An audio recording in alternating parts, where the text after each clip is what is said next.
So we're talking about the new wave of custom bikes, and we've had a look at my shed-built rat bike. Though it's more mongrel than Battersea Dog's Home, it's still one of my favourite rides and a style of bike that's constantly growing in popularity. Now, if you want to get into this whole new wave custom scene, there are two ways of doing it. Firstly, you can get into your shed and get spannering, or you could get someone professional to do it.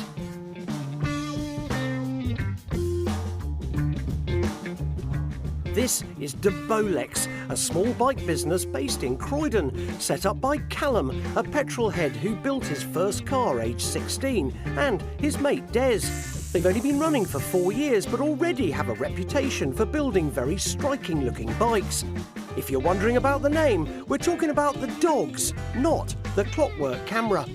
I've got to tell you, mate, I mean, look, right, I spend my life in workshops, immersing myself and loving old classic motorcycles, but I normally do it with someone who could be even my father. But for you, man, isn't it great? I mean, you're a youth, you know, and you're doing all this. I mean, that is what this scene's all about, isn't it? Getting the young involved, man. Definitely, yeah, no, I love it. You know, it's I've been lucky enough to grow up, you know, with my dad and granddad, you know, big interest in bikes and cars, and so I've been in a workshop, you know, from a young age.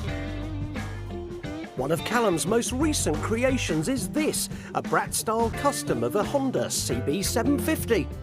This is quite a typical Brat style, I'd say. The big fat tyres and the kind of two-position seat. Nice fat bars, an upright kind of riding position, 16-inch rims. There's a rear tyre on the front, so you get that front, fat front feeling. I mean, function and form, I guess, need to come together, don't they? Yeah, for me, that's a really important thing. And we try and keep the core of the bike, the reliability of the engine and the way it rides and handles. Hopefully, we try and improve that, but with adding all the style elements of, you know, what the customer would want.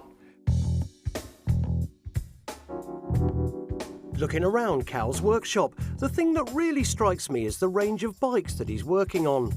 None of the donor bikes are old wreckers, and some of them look pretty good already.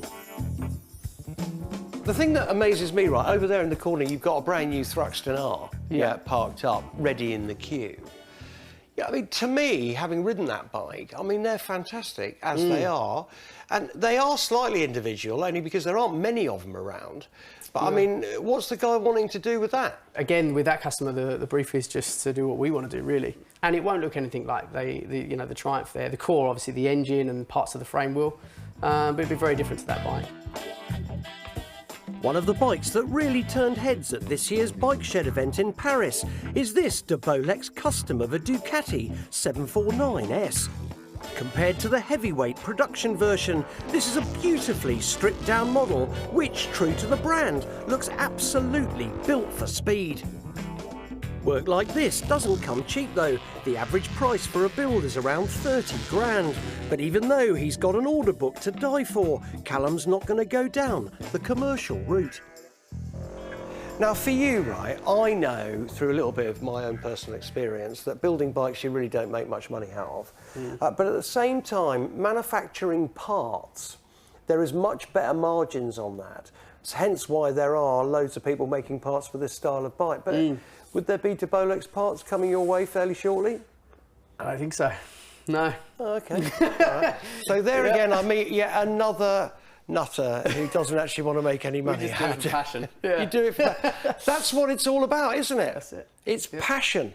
And people don't get it. Do you know what, man? I don't really want to tell people who are not into motorcycling about that because I can't explain it. I'd just stand there, look at camera and go, well, I've tried, it's freedom, it's individualism, you know, whatever it may be, there's something about it. So even if no one's going to make any money out of it, long live the new wave custom bike scene. If you've got the cash but lack the time, come here. But if you've got the tools and fancy a bit of DIY, never mind deBolex, get spannering.